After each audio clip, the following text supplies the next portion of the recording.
მოგესალმებით ყველას მეგობრებო და ეხლა მინდა პასუხი გაგცეთ რა. გასაგებია რომ ამდენი ხანი ვინც მისმენ და თითქოს რაღაც დამოკიდებულება გაუჩნდა ჩემს მიმართ, ჩემი ლაივების მიმართ. უკმაყოფილოა ბევრი რომ ლაივებს აღარ წერ. ესეთი ხმებიც მომივიდა რომ დაგტოვეთ თითქოს და პატარა ბავშვებივით მიგატოვეთ ახალ გამოფხიზლებულები თუ ახალ გაღვიძებულები.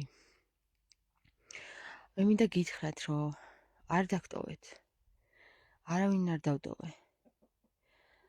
და არც პირიქით მე მინდა გითხრათ რომ მე თავი ვიგრძენი მიტოვებულად თქვენს მიერ. მივხვდი რომ აზრი არ აქვს ამ ყველაფერს. ვისაუბრე საკმარისად და საკმარისზე მეტიც და არავინ არ მივატოვე მე და არავინ არ დავტოვე. ცხოვრებაში არავინ არ დამიტოვებია უსამართლოდ. თუ კი ხვდები რომ დამოკიდებულებას აქვს აქ საკითხი და ისეთ დამოკიდებულებას რომ მარტო იღებს შენგან და თვითონ პარალიზდება, ხომ?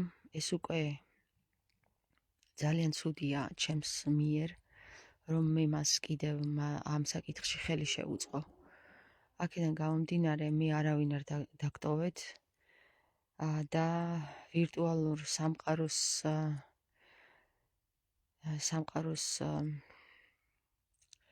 როგორ გითხრათ, ვირტუალური სამყარო არ არის ის, რაც უნდა მოხდეს და გაკეთდეს ამ ქვეყანაში.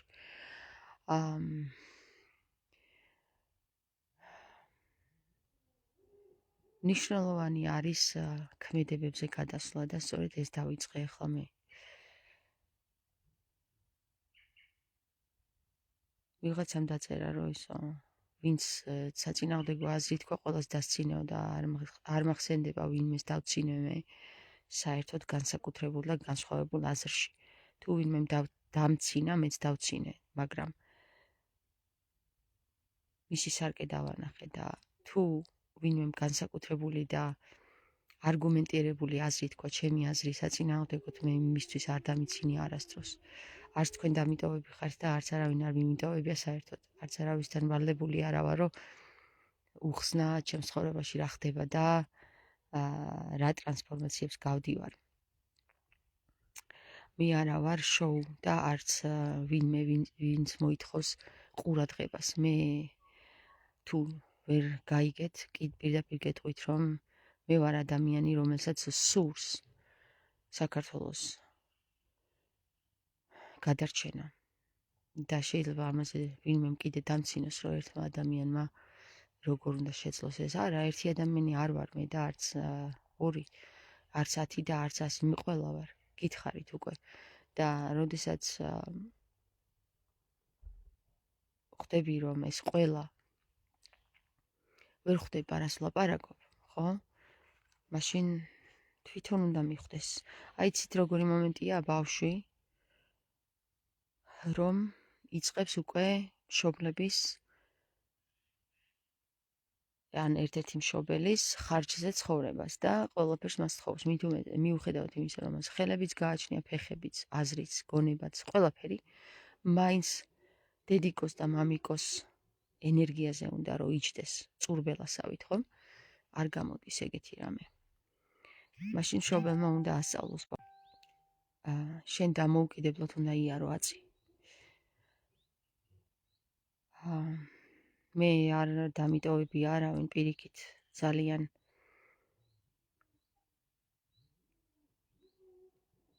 პირდაპირ გითხარით და პირდაპირ გამოჩნდა ეკრანზეც თუ არ გინდათ გაიგოთ ჩემი მდგომარეობა, მით უმეტეს მე თქვენ ვერ გავიგებ მე თქვენ მდგომარეობას, ხო?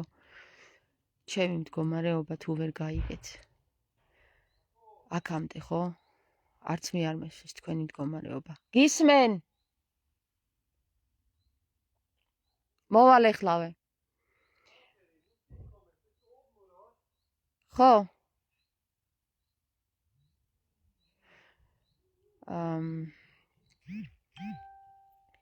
იცით რა არის? გააქტიურდით. გააქტიურდით რა. თქვენ თვითონ გააქტიურდით. აი პირდაპირ გეტყვით რა, მე ყველა კითხვაზე პასუხი გამეცა, რაც ბავშვობიდან მქონდა, ხო? მქონდა ბავშვობიდან ის მოსაზრება, რომ ესა თუ ის კითხვები გამაჩნდა და გამეცა ყველა კითხვაზე პასუხი. ახლა არ ვიცი მე კიდე რაზე უნდა ვილაპარაკო რა. ერთადერთი გეტყვით იმას, რომ ამდენი წლის 800 წლის 8 საუკუნის განმავლობაში კაცობრიობა რომ ეძებდა თამარ მეფის ააკლდამას არ ვიცი და მაინც ჩემთან მოვიდა ის წერილი, რომელმაც მითხრა სად არის თამარ მეფის აკლდამა პირდაპირ თავზე დამაყენა. ახლა მე ვერ დაკვირდებით იმას, რომ მე მარტო გავხსნი ამ აკლდამას, მაგრამ ამ აკლდამის გახსნაც ისეთი ძალებით არ შეიძლება, რომლებიც მხოლოდ გიყურებენ და ვერაფერს ვერ აკეთებენ რა. პატარა ბავშვებივით შენ შემოგსიცინებენ თვალებში, აბა რას იტყვის, აბა რას გააკეთებს. რა ვიცი მე ესეთ ხალხში ცხოვრება ნამდვილად არ მინდა და არც იმ აკლდამის გახსნა არ მინდა, რომელიც 800 საუკუნის განმავლობაში ინახებოდა კაცობრიობისთვის გადამალულში. თამარ მეფის აკლდამაზე მაქვს საუბარი. და ესე იოლის საკითხი როგორც მე ვაჟღერებ იმას, რომ 800 წლის განმავლობაში კაცობრიობამ თვითუწმინდესმა და უნეტარესმაც კი ვერ გაიგო სად არის თამარ მეფის აკლდამა, პირდაპირ გაგიცხადეთ პირდაპირ ეთერში სად არის თამარ მეფის აკლდამა. კიდევ იმას გეტყვით, რომ ეს არც გამოცხადებით ყოფილა და არც რაღაცა ჩემი ფანტაზიით წერილი მომივიდა, რომელიც 800 წლის მანძილზე ინახება საქართველოს მასშტაბით და რომელიც არის თვით თამარის განდობილების ხელით დაწერილი. გესმით და არ ვიცი ახლა თქვენ გინდა შიზოფრენიას მიაწერეთ ეს საკითხი, გინდა ამ პარტავნებას პირდაპირ გითხარით სად არის. პირდაპირ გითხარით სად არის თამარ მეფის აკლდამა. მე მგონი რომ ეს პატარა საკითხი არ არის და არც ის არ არის რომ მე ახლა დავდგე და კიდე იმაზე ვიყვირო, რომ ხალხო შეიკრიბეთ, გავხსნათ აკლდამა, ეს და ის. მკიდიათ? მკიდია. არ მკიდიათ? არ მკიდია. არ ვიცი, მე გადავედი უკვე ქმედებაზე და თქვენს იმედზე მე აღარ ვარ, გესმით? არც არასდროს ყოფილვარ თქვენს იმედზე, მაგრამ თუ ასე ძალიან გაინტერესებთ ყველაფერი, მე არა ვარ ის, ვინც უნდა დაგარიგოთ თქვენ.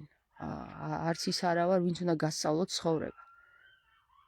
მე მგონია, რომ საკმარისი წერილები გვიდევს ყველგან, დამალულში თუ გამოჩენილში, ვინც გვასწავლის და ვინც მასწავლა, გეუბნებით, რომ არის ქრისტე. და ისწავლეთ თქვენს, როგორც მე მასწავლა, ისე თქვენ გასწავლით. მე მასწავლა, მე გამცა პასუხი. მე მომცა ის პასუხები, ვინც ეძებს, პოულობს, მითხრა და მართლაც დამანახა, რომ რასაც ეძებ, პოულობ და თუ ეძებთ, იპოვით, თუ ვერ ეძებთ, ვერც იპოვით და თუ არ ეძებთ, არ იპოვით. ასე რომ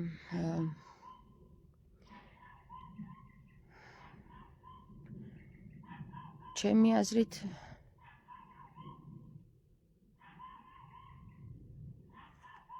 აზრით მე მივიღე ყველა კითხვაზე პასუხი და დავსვი წერტილი ყველაფერზე.